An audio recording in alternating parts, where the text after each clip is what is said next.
एक बड़ा ही दिव्य जंगल का एक वन प्रदेश था। उस वन प्रदेश में दारुका नाम की एक राक्षसी रहती थी। उसका नाम क्या है? दारुका। दारुका। हाँ, दारू नाम पहले से ही डेंजर ही लगा है, दिखता है। नाम में क्या है? दारुका। हाँ, दारुका का पति था दारुक। दोनों राक्षस बलवान, सबको दुख देने में। आप देखिए, प्रकृति और स्वभाव छूटती नहीं है। जब कर्ण दानवीर कर्ण की बात कर रहा हूं, जब कर्ण बहुत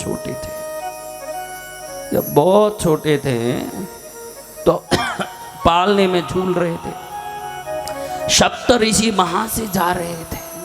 सप्त ऋषियों ने देखा सूर्य पुत्र कर्ण यहाँ पालने में सो रहे हैं।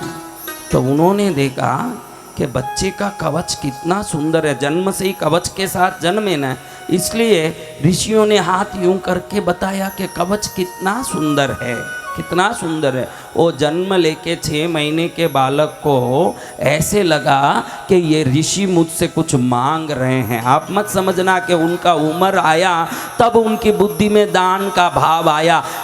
जो आना है वो जन्म से ही आने वाला है, बाद में क्या आएगा महाराज।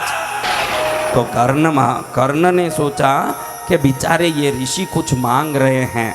तो उसी समय में वो गले का अपना हार तोड़ के वो 6 महीने के बच्चे ने ऋषियों के सामने हाथ उठा के बताया, ले लो मेरा हार ले लो। सप्त ऋषियों ने आशीर्वाद दिया कि जिस बालक के सामने हाथ करने मात्र से जो 6 महीने का बालक अपना गले का रत्न का हार तोड़ के हमको दिखा रहा है, ये इस ब्रह्मांड में सबसे बड़ा दानवीर बना जाएगा, दानवीर माना जाएगा, ऐसा दानवीर बनेगा। क्या बनेगा? दानवीर बनेगा, महादानवीर बनेगा। क्या बनेगा? महादानवीर। हाँ, पूत का पैर पालने में, हमारे राजस्थान में कहते हैं पूत का पैर पालना में दिखे, कहते हैं क्या? जी भगवान। तो ये राक्षसों का गुण कैसा, अब क्या नया आएगा? नहीं गुरुदेव। बहुत आतंक मचाने वाली राक्षसी दारुका पर भगवती पार्वती की अनन्य कृपा थी। किन की कृपा? माँ भगवती पार्वती की। हाँ, माँ की कृपा हो जाए फिर उस राक्षसी को बल बढ़ाने में क्या तकलीफ महाराज। राक्षसी और उग्रता से घूमे। पार्वती माँ का वहाँ 5 योजन जितना बड़ा एक सुंदर वन था, जो पार्वती माँ को गणेश जी कार्तिकेय जितना ही प्यारा वो वन था। शिव पुराण में लिखा है कि गणेश जी कार्तिकेय जितना प्यारा लगता था पार्वती माँ को वो वन। पार्वती माँ ने इसका देख रेख का पूरा जिम्मेदारी दारुका राक्षसी को दिया था। किनको दिया? दारुका राक्षसी। राक्षसी को कहा कि हे मेरी प्रिय सखी, तू इसका सार संभाल कर, तू इसका ध्यान दे। इस वन प्रदेश का कोई प्रकार से हानि या नष्ट होना नहीं चाहिए, इसका पूरा ध्यान देना तेरा फर्ज होगा। राक्षसी उस वन में फिरे करे अपनी सखियों के साथ, राक्षसियों को लेके। कोई भी इंसान दूर में दिखे उसको पछाड़े, मारे, किसी को देखे उसी को मारे, काटे, पीड़ित करें, दुखी करें। भयंकर परेशान। और वह ऋषि के पास सभी लोग जाकर के निवेदन करने लगे, प्रभु ये राक्षसों के आतंक से हम बहुत परेशान हैं प्रभु। चलो महाराज। और वह ऋषि के पास सब जाके निवेदन किए, प्रभु दारुका बड़े परेशान कर रही है। दारुका के पास एक सिद्धि थी, पार्वती माँ के प्रिय वो वन जो था 5 योजन का, वो जहाँ चलती थी वो वन भी उसके साथ चलता था। वो जगह वो जहाँ जाए वो 5 योजन वन उसके साथ साथ जाएं, उसके साथ में ही रहें, वहीं फिरें, खाएं, सबको परेशान करें, हैरान करें, मारे, तकलीफ दें। और वह ऋषि को सबने जाकर के प्रार्थना की। तो और वह ऋषि ने देखा सच्ची में ही राक्षसों के परेशानी से मनुष्य लोक में त्राही त्राही मची है, तो जरूर इसका कुछ करना चाहिए। और वह ऋषि ने दारुक को श्राप दे दिया, हे दारुक, आज से अगर तू कोई हिंसा इस पृथ्वी के इस क्षेत्र में किया उसी समय तू अपने समूल परिवार के साथ नष्ट हो जाएगा। ये मेरा श्राप है, श्राप मेरा श्राप है, श्राप है। दारू को लगा के हम हिंसा किए बगैर रहें कैसे? हाँ, कई लोगों को मैं कहता हूँ ना कि बेटा ये नाक में उंगली डालना कोई अच्छा काम नहीं है, इससे दरिद्रता होती है। तो गुपचुप नहीं बैठ सकता। मैंने अच्छे के लिए बोला कि खराब बोला? अच्छे। अभी वो नाक में हाथ डाले तो क्या ना, और कहीं हाथ डाले तो मुझे क्या लेना देना। लेकिन मैं उसके अच्छे के लिए कह रहा हूँ कि भाई ये कर मत कर, तो उसको लगे महाराज जी देख रहे हैं, बंद नहीं करेगा, मुंह फिराएगा। तो मुंह फिरा के कर, मुंह के सामने कर। कर्म है तो दुख भी है। राक्षस अब सोचता है कि मैं कैसे छोड़ूं मेरे कर्म भाई। अब कुछ ही पीड़ा करने लगे जिनको, तुरंत उनका प्राण निकल गया राक्षसों का। अब ये सोचे यहाँ कैसे रहे, हम पर श्राप लग गया। तो दारू का राक्षस को कहती है अपने पति को, आप क्यों चिंता करते हो, अपने पास तो साथ चलने वाला ये वन है, मैं जहाँ जाऊंगी वहाँ साथ साथ ये चलेगा। इसको लेके हम समुद्र के अंदर चले जाते हैं, क्योंकि महर्षि ने श्राप पृथ्वी का दिया है। कहाँ का दिया है? पृथ्वी का। तो हम कहाँ चले जाएं? समुद्र में जाके वहाँ आतंक करेंगे, वहाँ कौन आएगा? ऐसा कह के सभी राक्षस इकट्ठे हो गए और राक्षस इकट्ठे होकर के समुद्र के अंदर चले गए। उस 5 योजन की दिव्य वन जो पार्वती माँ को अति प्रिय था, उस वन को लेके समुद्र में पहुंच गए। अब वहाँ जाके मनमानी करे, आतंक करे। एक बार ऊपर समुद्र में सुप्रिय नाम का परम शिव भक्त, क्या नाम? सुप्रिय। सुप्रिय, सुप्रिय नाम का परम शिव भक्त नावों में अपने लोगों को लेकर के जा रहा है। तो इन राक्षसों को लगा कि इन सबको पकड़ के खाएंगे। अब सभी सुप्रिय को, अन्यों को लेके दारू का सब पकड़ने लगे। सुप्रिय परम शिव भक्त, ऐसा शिव भक्त जिसका धड़कन शिव शिव बोले, जिसके रोम शिव शिव बोले, जिसका मन शिव का नाम जपे, जिसकी आत्मा में अनंत जन्मों से शिव नाम की भक्ति भरी हो, ऐसा सुप्रिय मन में सोचता है कि दुख आ गया है। क्या आ गया? दुख।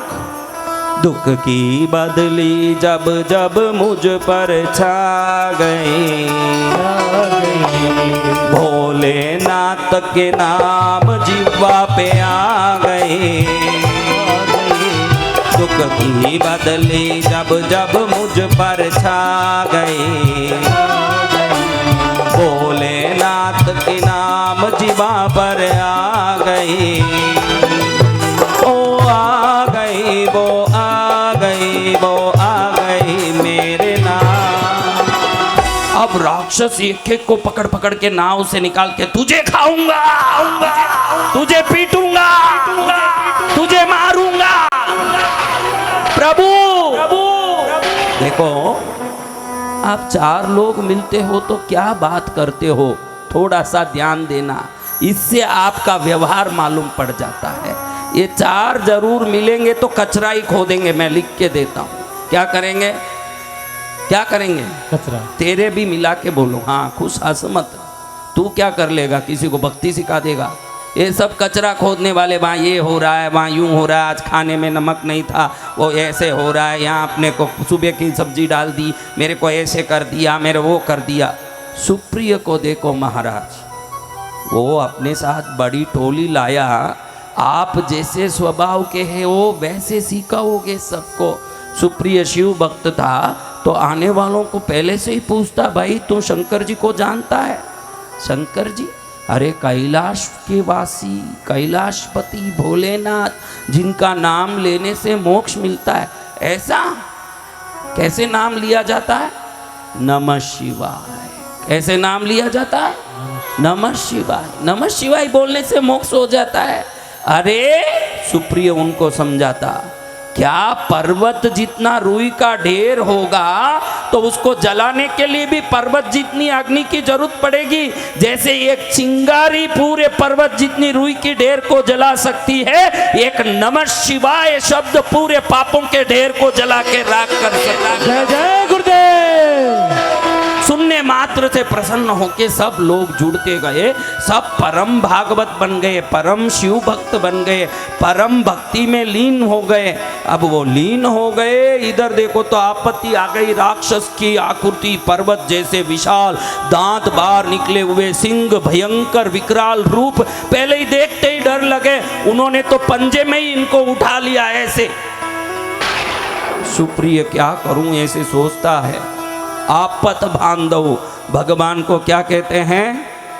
आपत बांधव, वो बंधु है। देखो भगवान में संसार में क्या फर्क है आपको अच्छे से बता दूं। आपके बंधु बहुत होंगे, क्या रे महेश?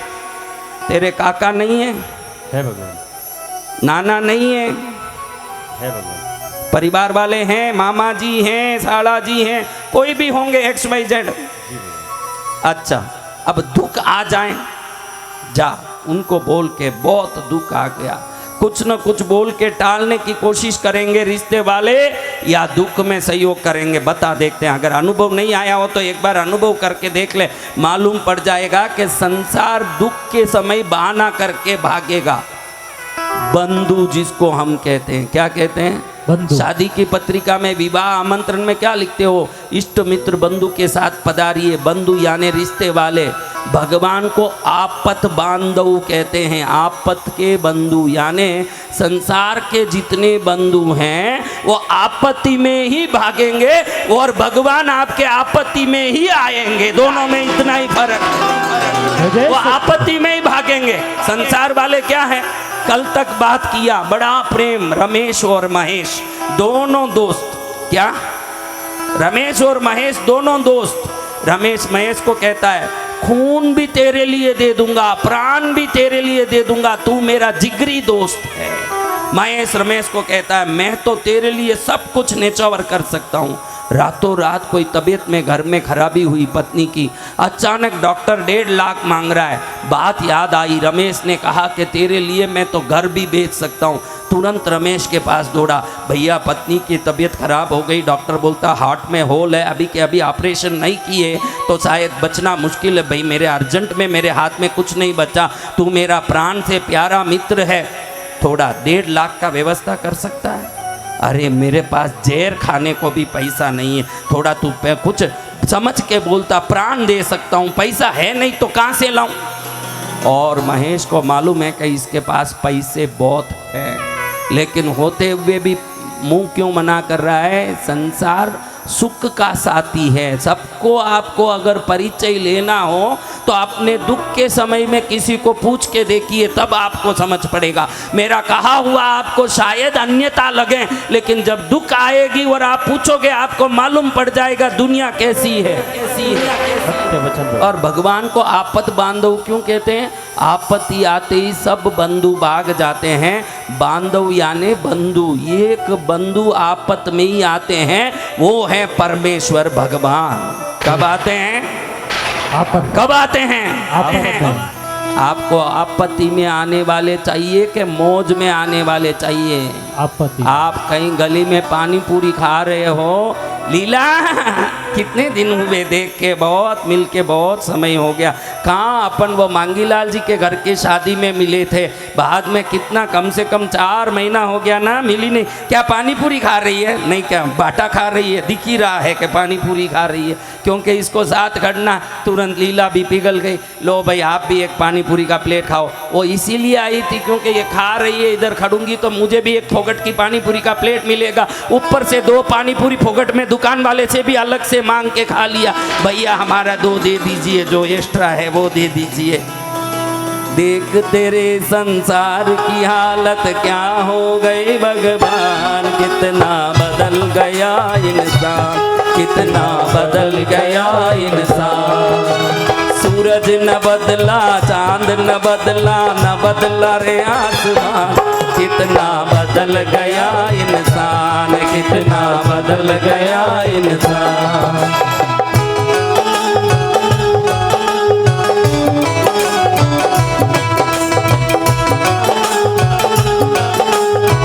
देखो महाराज, संसार को अपना मानो ने, ये एक ही मूर्खता आपके अंदर है और कोई मूर्खता नहीं है। संसार को अपना मानना, और ईश्वर को दूर की वस्तु मानना। भगवान कैसे मिलेंगे महाराज?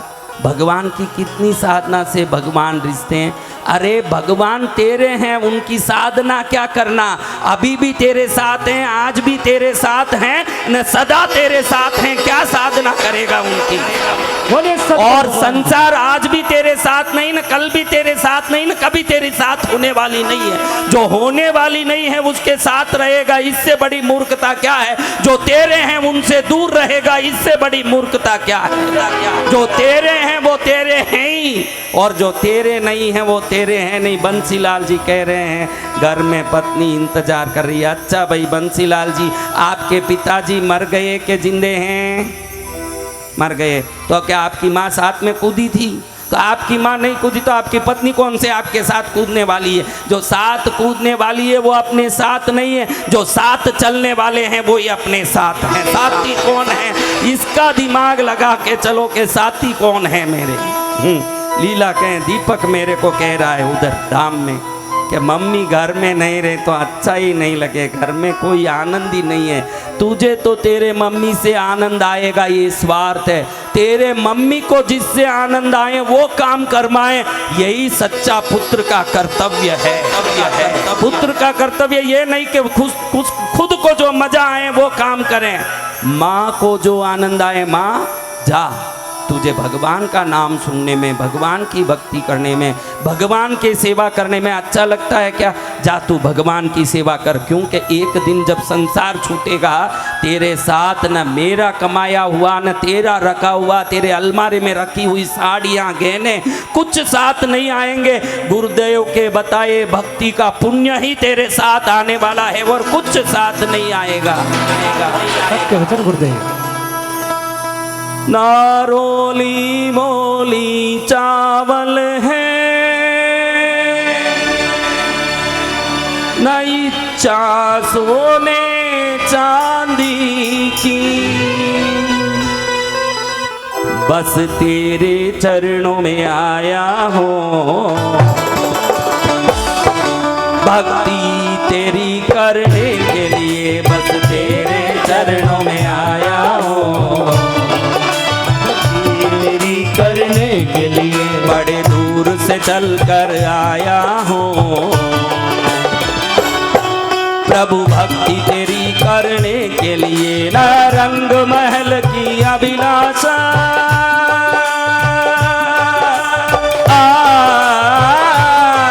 न रंग महल की अभिलाषा, न इच्छा सोने चांदी की, न इच्छा सोने चांदी की।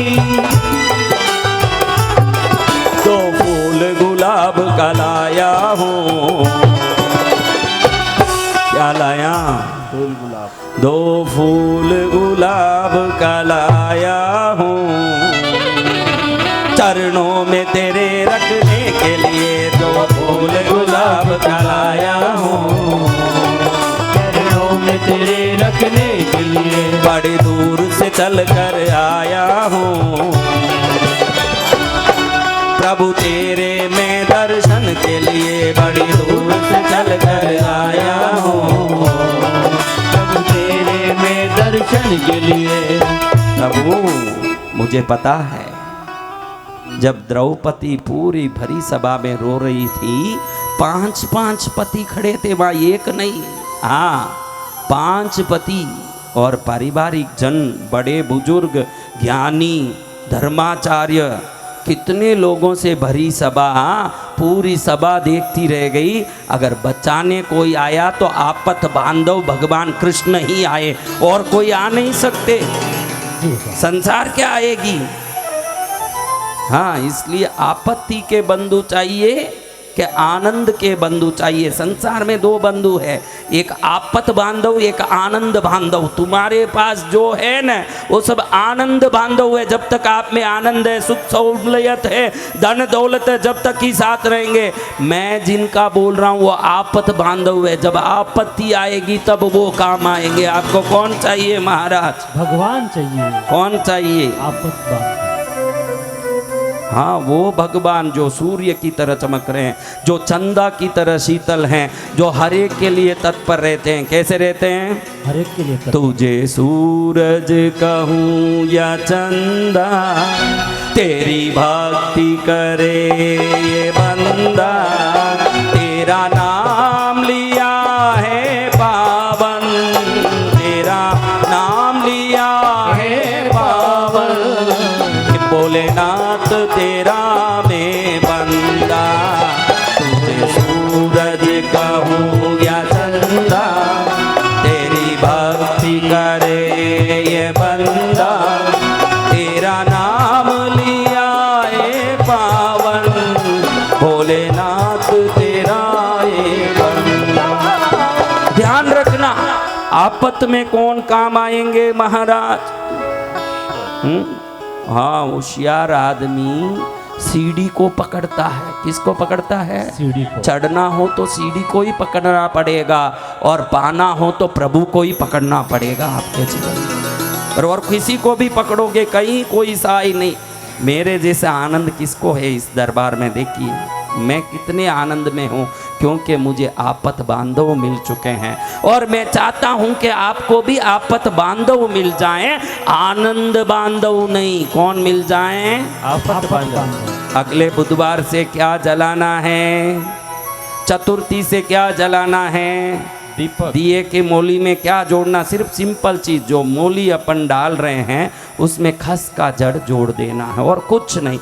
और जोड़ के जलाया। देखो शहद एक ही है। रात में सोने के पहले अगर गर्म पानी में पियोगे तो ये बंसीलाल जी जो बड़ा पेट लेके बैठे हैं, अगर गर्म पानी में पिएंगे तो पीते पीते शरीर क्या हो जाएगा?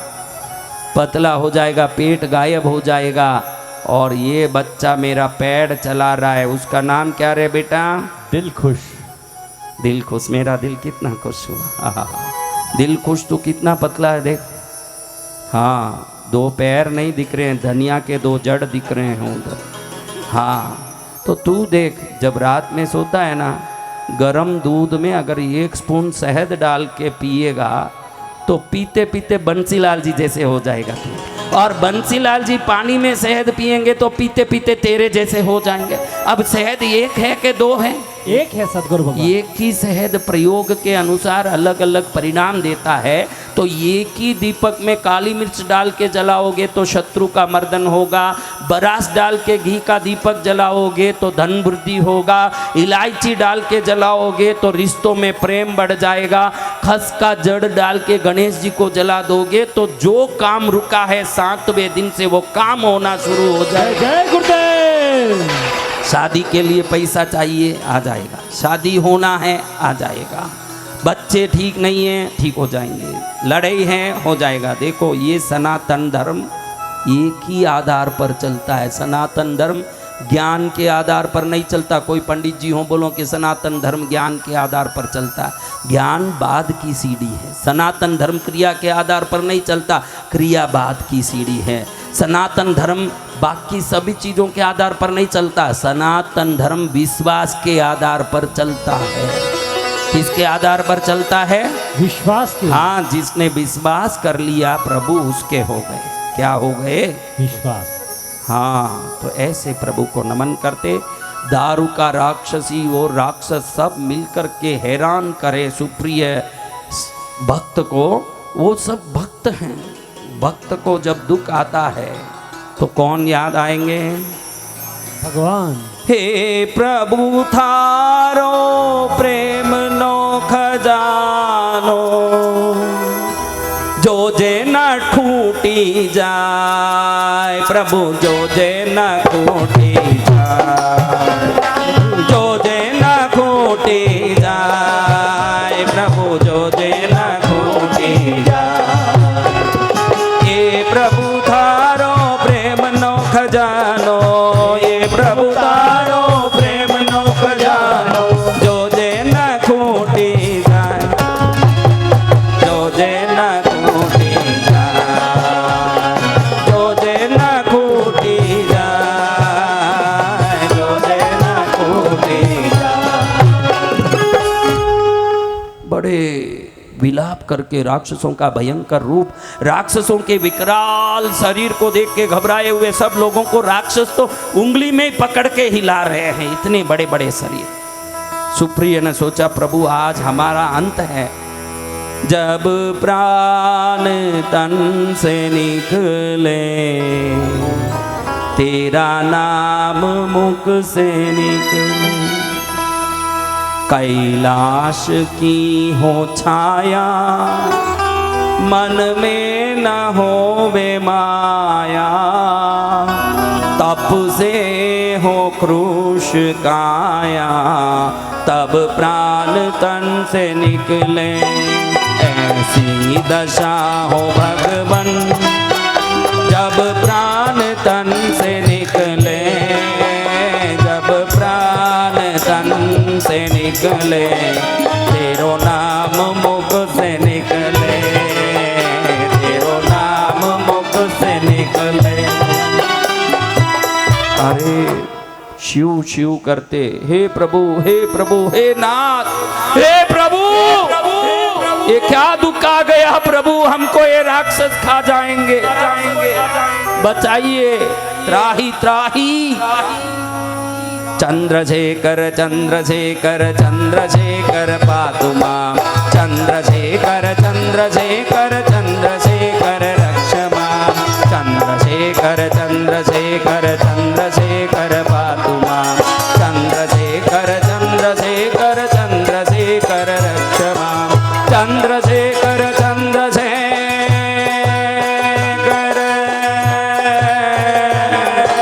चंद्रशेखर पातु मां,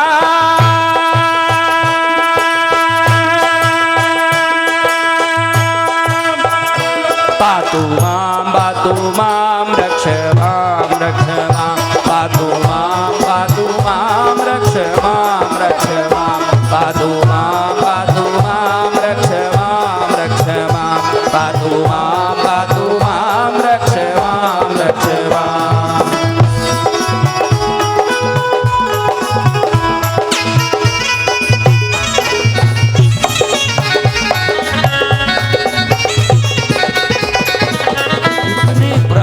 नाम देखो, एक आप इस संसार में एक तोता पालते हो और उस तोते का नाम आपने अप्सरा रखा है। जब भी अप्सरा बोलो ये तोता उड़ के आपके पास आ सकता है। एक तोते में इतनी बुद्धि है, आपके परिवार के बंधु बांधव का नाम लेते हो वो दौड़े आते हैं। तो विश्वास से नाम लेने वाले के सामने भगवान भी आते हैं। कौन आते हैं? भगवान। भगवान भी नाम लेने से आते हैं। बड़ी त्राही त्राही करके नाम लेने वाले सुप्रिय वर्षातियों को देख के प्रभु शंकर जी का दिल पिघल गया। सोचते हैं कि क्षण भर भी विलंब करूंगा तो इनके प्राण समाप्त हो जाएंगे, इनके प्राणों का अंत हो जाएगा। नाम है तेरा तारणहारा, कब तेरा दर्शन होगा।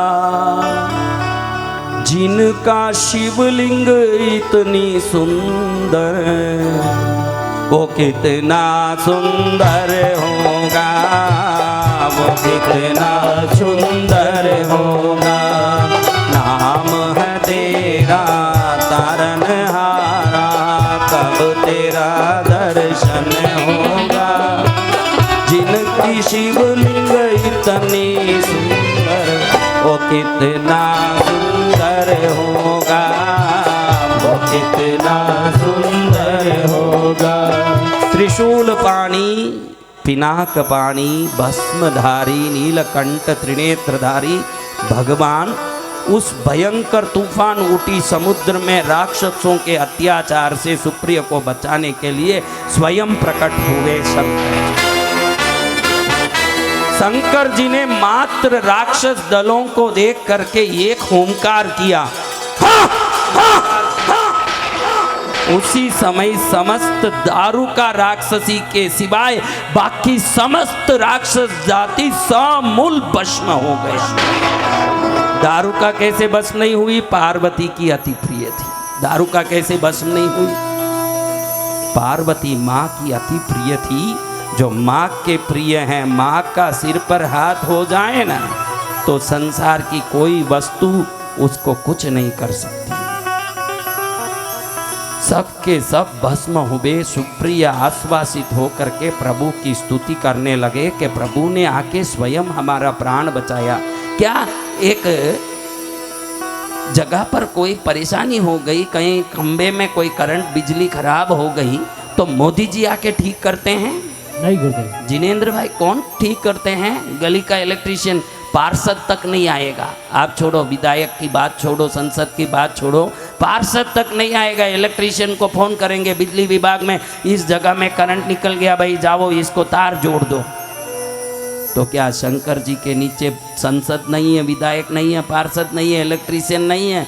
बड़े प्रमथ गणों से भरे, भूत गणों से भरे उनके परिवार में करोड़ों देवता चरण में सेवा में है। शास्त्र कहता है नवकोटि काली, नवकोटि चंडी, नवकोटि भैरव पूजिताय नमः।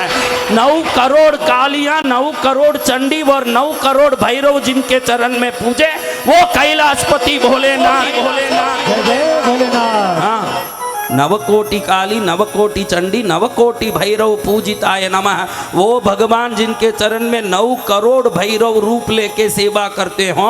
एक भैरव को आदेश दे दें कि जा, सुप्रिय को परेशानी हो रही है, बचा ले, जा नहीं पाएंगे। हमारे संसार के किसी भी बड़े आदमी में जो सरलता नहीं हो सकती वो सरलता भगवान में है, इसीलिए उनकी सेवा हम करते हैं। बोलो शंकर भगवान की। प्रभु स्वयं प्रकट हुए भाई, किसी को भेज नहीं देते। जी भगवान। सुप्रिय प्रणाम करके उनकी स्तुति करता है। वंदे वंदन तुष्टमान समति प्रेम प्रियम प्रेमदम पूर्णम पूर्णकरम प्रपूर्ण निखिल ऐश्वर्यैकवासं शिवम सत्यम सत्यमयम त्रिसत्य विभवम सत्य प्रियम सत्यदम विष्णु ब्रह्मनुतम स्वकीय कृपया पाताकृतिम शंकरम। भगवान प्रसन्न होते। सुप्रिय तेरी भजन पूजन से प्रसन्न हुआ, तेरे दुख को टालने के लिए मैं स्वयं प्रकट हुआ, तेरा कल्याण होगा। प्रभु मुझे आपके उद्धार की आशीर्वाद प्रदान कीजिए, कल्याण होगा। इतने में पास में खड़ी पार्वती माँ के चरण में गिर के दारू का राक्षसी रोने लगी। प्रभु ने सुप्रिय को वरदान दिया कि इस जगह पर ब्राह्मण, क्षत्रिय, वैश्य और क्षुद्र चतुर्वर्ण के लोग आनंद से जीवन बिताएंगे, राक्षस लोग अब यहाँ नहीं रहेंगे। तो तुरंत दारू का राक्षसी पार्वती माँ के चरण में पड़ के रोने लगी, हे माँ मैं आपकी भक्त हूँ, प्रभु ने ये क्या वरदान दिया, हम लोग नहीं रहेंगे तो हम कहाँ जाएंगे। उनका वरदान साबित हो सत्य, लेकिन अब नहीं, कलयुग खत्म होने के बाद अगले सतयुग में उनकी वाणी सत्य हो। अब तो हमको भी रहने की मौका दीजिए प्रभु। माँ ने जाके सिफारिश किया।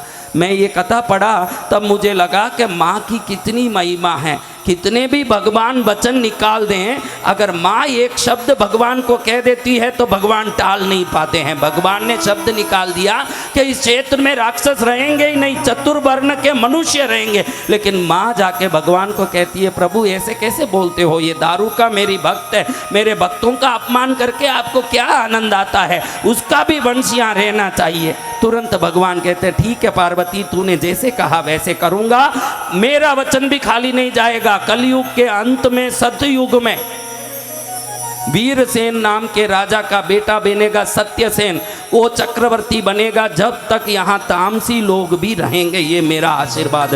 देखो राक्षसी भी पार्वती माँ की कृपा कटाक्ष प्राप्त करके भगवान के वचन को ही बदल दी। ऐसा माँ का शक्ति है। इसलिए कभी भी शंकर जी को वंदन करो। आपसे निवेदन करता हूँ, शंकर की अर्धांगिनी माँ है, बिन शक्ति के शिव कुछ नहीं, बिन शिव के शक्ति कुछ नहीं। इसलिए जब भी आप प्रणाम करते हो, शिव को प्रणाम करो तो शक्ति को साथ में प्रणाम करो, और नारायण जी को प्रणाम करो तो लक्ष्मी माँ को जरूर साथ में प्रणाम करो। उनकी शक्तियों को छोड़ के उनको प्रणाम करो मत, क्योंकि वो शक्ति साथ रहेगी तो आपको भी सिद्धि साथ में मिलेगी, ध्यान रखना। तो भगवान प्रसन्न होकर के खड़े, सुप्रिय कहें जैसे आपकी इच्छा प्रभु, जो आप करते हैं सर्वोत्तम ही करते हैं। हम जैसे पामर प्राणी को आप दर्शन दे के क्षण में उद्धार कर सकते हैं, तो आपकी इस लीला का हम क्या वर्णन करें। हजार जिब्बा वाला आदिशेष नाग भी आपकी महिमा का वर्णन नहीं कर सकता हो, तो हम पामर प्राणी आपकी क्या वर्णन करेंगे प्रभु।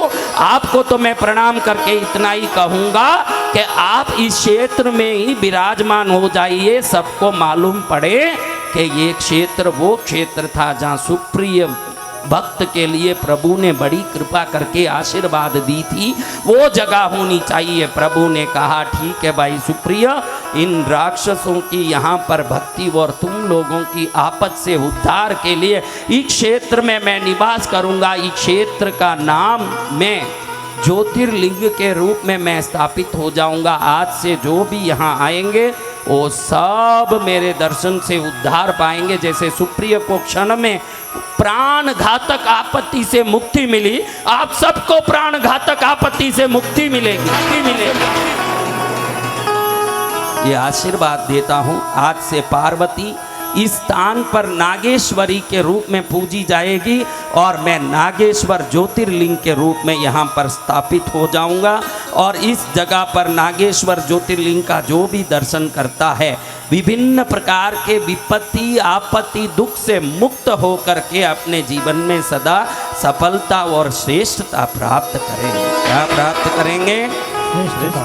श्रेष्ठता प्राप्त करेंगे। इस प्रकार से प्रभु के वचनानुसार प्रभु अपने दिव्य ज्योति के रूप में वहाँ शिवलिंग के रूप में प्रकट हुए।